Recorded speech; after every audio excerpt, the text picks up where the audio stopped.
मित्राणि नमः संस्कृताय। कैसे हैं आप सब? उम्मीद है अच्छे होंगे, स्वस्थ होंगे। फ्रेंड्स, स्वागत है आपका संस्कृत शिक्षा में और मैं हूं बिंदु शर्मा। आज हम करेंगे एक बहुत ही महत्वपूर्ण टॉपिक, शिक्षण विधियां। तो ये हर एग्ज़ाम में 4 से 5 नंबर के अवश्य प्रश्न आते हैं, चाहे हम कोई भी एग्ज़ाम दे रहे हों। तो आइए शुरू करते हैं अपनी कक्षा। फ्रेंड्स, यदि कक्षा अच्छी लगे तो प्लीज़ लाइक कीजिए, शेयर कीजिए, कमेंट कीजिए और चैनल पर नए हैं तो चैनल को सब्सक्राइब कीजिए।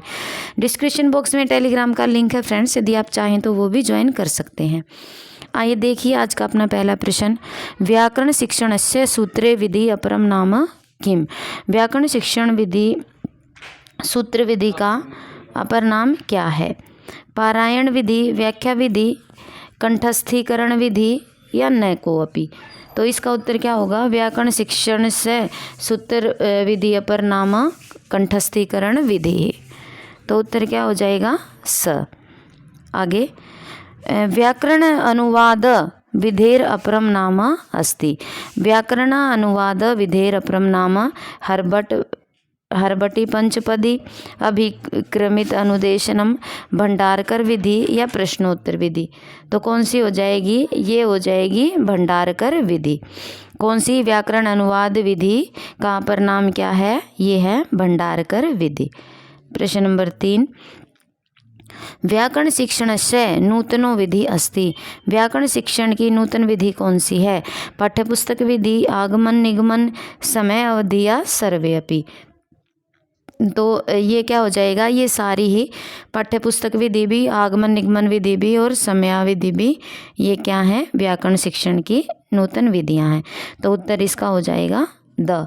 3 का द। आगे, व्याकरण शिक्षणस्य प्राचीनो विधिर अस्ति। व्याख्या विधि, वाद विवाद विधि, संसर्ग विधि या सर्वे अपि?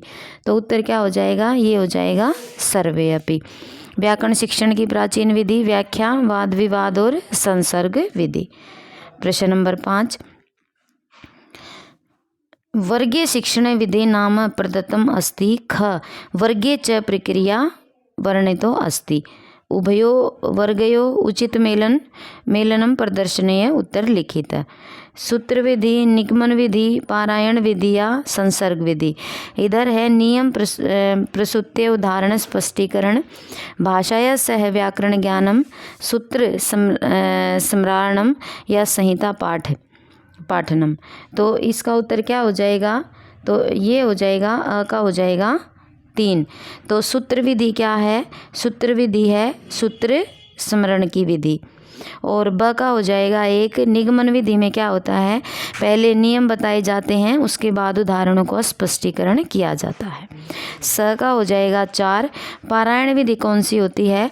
संहिता पाठादि क्रमेण पाठनम, जो पारायण गायन आदि विधियाँ होती है। और संसर्ग विधि कौन सी होती है?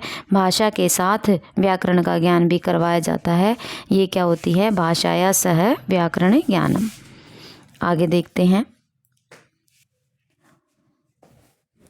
पदच्छेद पदार्थोर व्यक्ति विग्रह वाक्य योजना आक्षेपो अयम समाधानम व्याख्यानम षड्विध स्मृतम। श्लोके अस्मिन् कम विधि प्रति संकेत कृत? क्या है? पदच्छेद पदार्थे व्यक्ति विग्रह वाक्य योजना, व्याख्यान विधि, प्रश्नोत्तर विधानम विधि, सूत्र विधि प्रति या व्याकरण विधि प्रति? तो ये क्या हो जाएगा? ये व्याख्या विधान के व्याख्या करते हैं। इसमें क्या है कि पदच्छेद के बाद जो पदार्थों का जो विग्रह किया जाता है और वाक्य योजना बनाई जाती है, तो ये व्याख्यान विधि में किया जाता है। प्रश्न नंबर 7। अध्यापक अभिनय पूर्वक कथा श्रावती अस्मिन् विधो? कौन सी विधि कहलाती है ये? जब अध्यापक अभिनय पूर्वक जो कथा सुनाता है। कथा अभिनय विधो, संवाद विधो, चित्र विधो या कथन विधो? तो ये कौन सी हो जाती है? ये होती है कथन अभिनय विधो। कथन के साथ अभिनय किया जाता है। आगे, संवाद विधो इदं भवति। अ। शिक्षक रोचकतयां कथा श्रावयति। ब। चित्र आधारित प्रश्नोत्तर माध्यम कथा निष्कासयति। स। शिक्षकस्य सहयोगेन छात्रा पात्रानुसार कथा पूर्यते। या द वक्तुं न शक्यते? तो संवाद विधि कौन सी होती है? संवाद विधि होती है कि जो शिक्षक है वो छात्राओं के सहयोग से जो पात्रानुसार कथा सुनाता है। आगे, गद्य शिक्षण विधि अस्ति। गद्य शिक्षण विधि कौन सी है? अभिनय विधि, दंडान्वय, व्यास विधि या अर्थ कथन विधि। तो कौन सी हो जाएगी? ये हो जाएगी अर्थ कथन विधि। गद्य शिक्षण विधि कौन सी होती है? अर्थ कथन विधि। आगे, नाटक शिक्षणस्य महत्वम अस्ति।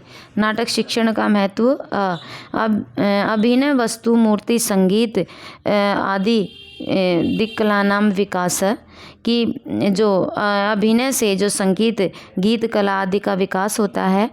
शारीरिक, मानसिक, सामाजिक, चरित्र और नैतिक विकास होता है। घटनाया अवगमनम सरलताया भवति। घटनाओं का जो अवगमन है वो सरल हो जाता है। सर्वे अपि। तो उत्तर क्या हो जाएगा? ये सारे के सारे नाटक शिक्षण के महत्व के हैं। क्या अभिनय, जो अभिनय किया जाता है उससे संगीत, कला आदि का विकास भी होता है। शारीरिक, मानसिक, सामाजिक, चारित्रिक और नैतिक विकास भी होता है और घटना सरलता से समझ में आ जाती है। तो ये सारे नाटक शिक्षण के उद्देश्य हैं। प्रश्न नंबर 11, अक्षरस्य अनुवाद इत्यस्य किम तात्पर्य।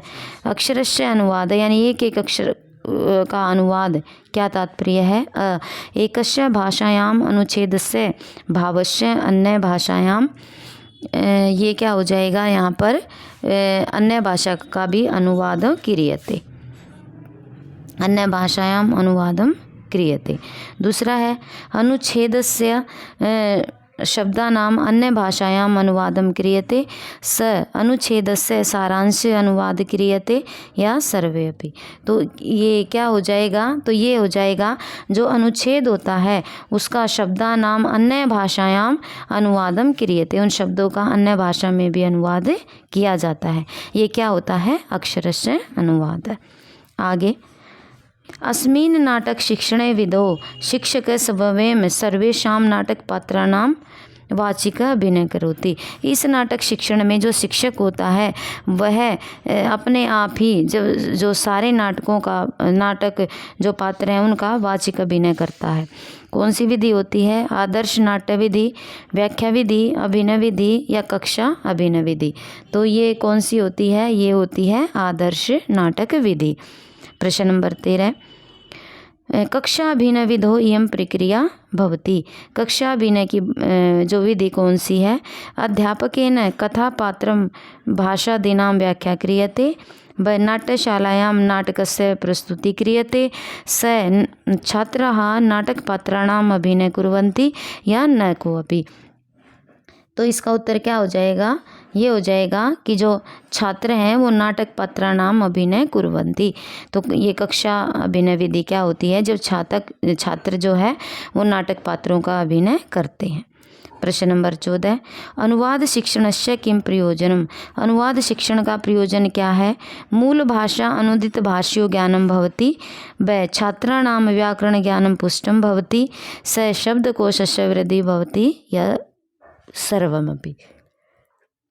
तो ये क्या हो जाएगा? ये हो जाएगा जो सारे के सारे हैं अनुवाद शिक्षण का प्रयोजन, जो मूल भाषा अनुदित भाष्यो, जो मूल भाषा है उस भाषा का ज्ञान होता है, छात्रों को व्याकरण ज्ञान की पुष्टि होती है और शब्दकोश में वृद्धि होती है। तो ये अनुवाद शिक्षण के महत्व हैं। आगे, अस्मिन् विधौ चित्र दृष्ट्वा प्रश्नानाम उत्तराणि लिखन्ति। इस विधि में चित्र देखकर प्रश्नों के उत्तर लिखने हैं। सूत्र विधो, चित्र विधो, उद्बोधक विधो या प्रश्नोत्तर विधो। तो ये कौन सी हो जाएगी? ये हो जाएगी चित्र विधि। प्रश्न नंबर 16, अनुकरण विधो इयं प्रक्रिया भवति। शिक्षक स्वयं अथवा ध्वनि मुद्रिका माध्यमेन शुद्ध उच्चारणम सस्ववाचन कारयति। अनुकरण विधि में क्या होता है कि जो शिक्षक स्वयं या फिर ध्वनि मुद्रिका के माध्यम से शुद्ध उच्चारण या सस्वर वाचन करता है। ब अभ्यासस्य वैविध्य कल्पयित्वा मौखिक रचना शिक्षयति। स पाठ्य सहगामिनी क्रिया आयोज्य मौखिक रचना शिक्षयते या सर्वापि। तो ये क्या हो जाएगा? इसमें जो है शिक्षक स्वयं क्या करता है? शुद्ध उच्चारण करता है या ध्वनि मुद्रिका के माध्यम से। तो ये कौन सी होती है? अनुकरण विधि। आगे तो प्रश्न नंबर 16 का उत्तर हो जाएगा 17 प्रश्न नंबर देखते हैं। वर्णय विषयस्य मुख्य बिंदुन श्याम फल के विलिख्य लेखनार्थ छात्रा अस्मिन् विदो। स्वाध्याय विधि, मंत्रण विधि, सूत्र विधि या अनुकरण विधि। तो वर्णय विषय के मुख्य बिंदुओं को जो श्याम फलक पर लिखता है, उस जो लिखने के बाद छात्रों को प्रेरित करता है, यह विधि कहलाती है स्वाध्याय विधि। तो कौन सी? स्वाध्याय विधि। आगे देखते हैं प्रश्न नंबर 18। प्रत्यक्ष विधिर अपरम नाम किम। प्रत्यक्ष विधि का दूसरा नाम क्या है? निर्बाध विधि, वार्तालाप विधि, संयुक्त विधि या पाठ्य पुस्तक विधि। तो ये कौन सी हो जाएगी? ये हो जाएगी निर्बाध विधि। प्रश्न नंबर 19। संहिता पाठ, पद पाठ इत्यादि नाम प्रयोगे अस्मिन् विधो भवति। जो संहिता पाठ और पद पाठ आदि करते हैं उनकी कौन सी विधि होती है? वाद विवाद विधि, निगमन विधि, आगमन विधि या पारायण विधि। तो ये कौन सी होती है? ये होती है पारायण विधि। तो 19 का उत्तर हो जाएगा द। प्रश्न नंबर 20। अन्वय व्यतिरेक विधि कौन सी है? अन्वय व्यतिरेक विधि कौन सी है? उदाहरणानां प्राधान्यं भवति, सूत्र स्मरणस्य प्रधानं भवति, स प्रकृति प्रत्ययो प्रधानं भवति या पुस्तकस्य प्रधानं भवति। तो अन्वय व्यतिरेक में क्या होता है? जो प्रकृति और प्रत्यय का क्या होता है? वो प्रधान होता है। प्रश्न नंबर 21। प्राथमिक स्तरे संस्कृत शिक्षणस्य सर्वोत्तम विधि अस्ति। प्राथमिक स्तर पर संस्कृत शिक्षण की सर्वोत्तम विधि कौन सी है? क्रीड़ा विधि, प्रश्नोत्तर विधि, व्याख्यान विधि या प्रयोगशाला विधि। तो ये कौन सी हो जाएगी? ये हो जाएगी क्रीड़ा विधि।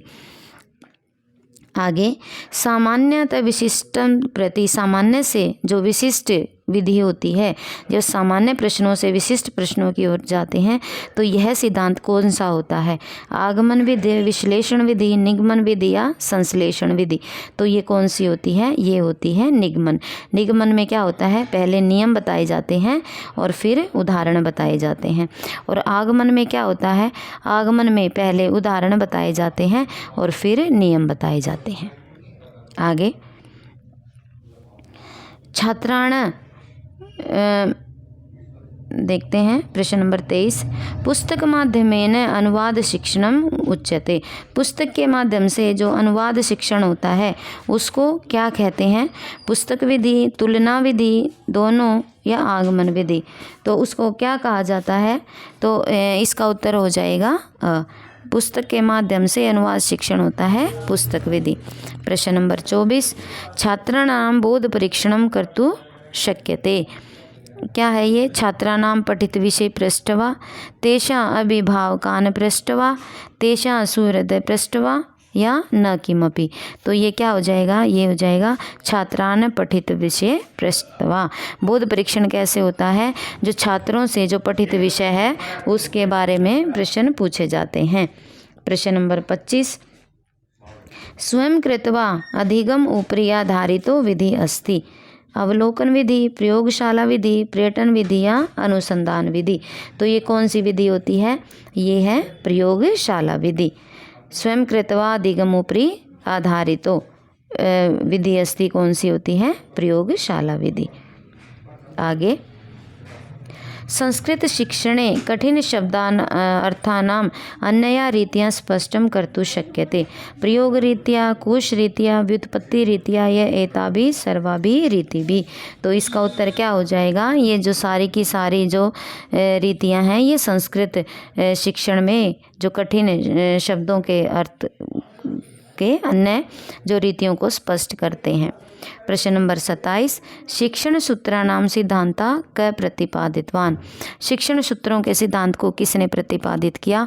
हर्बर्ट स्पेंसर, कैमनियस, उभो या जॉन डेवी। तो ये किसने किया था? ये किया था हर्बर्ट स्पेंसर और कमेनियस दोनों ने। आगे प्रश्न नंबर 28। संस्कृत शिक्षणस्य प्राचीनतम विधो अस्ति। संस्कृत शिक्षण की प्राचीनतम विधि कौन सी है? मंत्रणा विधि, व्याख्यान विधि, अवलोकन विधि या निरीक्षण विधि। तो संस्कृत शिक्षण की सबसे प्राचीन विधि कौन सी है? ये है व्याख्यान विधि। आगे जिसमें जो अध्यापक होता है वो पुस्तक से छात्रों को व्याख्यान बता देता है। आगे पूर्णाद अंश प्रति इति शिक्षण सूत्रे आधारित शिक्षण विधि, जो पूर्ण से अंश के प्रति जो शिक्षण विधि होती है वो कौन सी होती है? प्रत्यक्ष विश्लेषणात्मक पाठ्यपुस्तक विधि या न कोअपि, तो ये कौन सी होती है? विश्लेषणात्मक विधि। आगे ह्यूरिस्टिक विधि प्रणेता अस्ति, ह्यूरिस्टिक विधि के प्रणेता कौन है? Maria Montessori, J.S. Tipper, Comenius Armstrong या डोगीवाल। तो ये कौन हो जाएगा? ये हो जाएंगे कमेनियस या आर्मस्ट्रॉन्ग।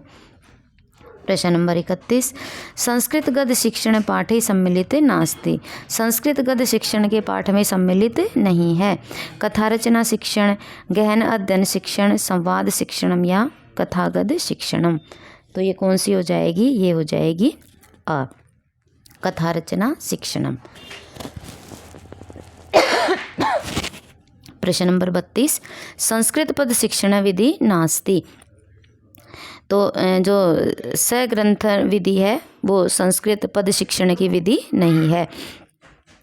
तुलना, समीक्षा और खंडान्वय विधि ये संस्कृत पद शिक्षण की पद्धतियां हैं। प्रश्न नंबर 33, उद्बोधन विधौ अंतर्भूत विधि नास्ति, उद्बोधन विधि के अंतर्भूत विधि कौन सी नहीं है? तो ये हो जाएगी व्युत्पत्ति विधि। तो फ्रेंड्स ये थी अपनी आज की कक्षा। ये आपके हर एग्ज़ाम के लिए बहुत ही महत्वपूर्ण रहेगी, जहाँ भी शिक्षण विधियाँ आती हैं। 4 से 5 नंबर की हर पेपर में आती हैं। तो आज के लिए बस इतना ही, मिलते हैं कल एक नई कक्षा के साथ। तब तक के लिए स्वस्थ रहिए, मस्त रहिए। नमो नमः।